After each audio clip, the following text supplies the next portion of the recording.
নিজাত আসবে। এজন্য আমরা আল্লাহর কাছে কি চাইবো? ইহদিনাস সিরাতাল মুস্তাকিম।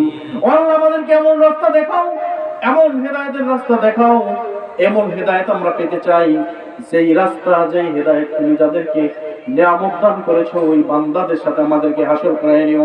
আর এই হেদায়েত পেতে হলে আল্লাহ রাব্বুল আলামিন পবিত্র কোরআনের সূরা বাকারার মধ্যে দ্বিতীয় আয়াত থেকে আল্লাহ বলেছেন, তৃতীয় আয়াত থেকে হুদাল লিল মুত্তাকিন আল্লাযীনা ইউমিনুনা বিল গায়বি ওয়া ইউকিমুনাস সালাতা ওয়া মিম্মা রাযাকনাহুম ينفقون والذين يؤمنون بما أنزل إليك وما أنزل من قبلك وبالآخرة هم يوقنون أولئك على هدى من ربهم وأولئك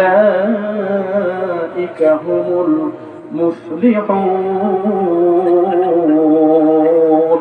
আল্লাহু আকবার।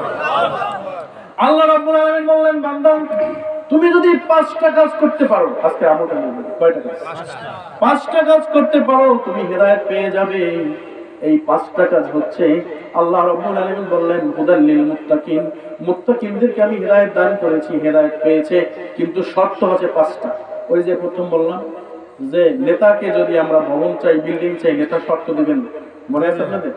এইবার কিন্তু শর্ত দিচ্ছি, শর্ত কিন্তু নিতে হবে। প্রথম শর্ত আল্লাহ রাব্বুল আলামিন বললেন হুদাল লিল মুত্তাকিন আল্লাযীনা ইউমিনুনা বিল গায়ব, যারা গায়বের প্রতি ঈমান আনে।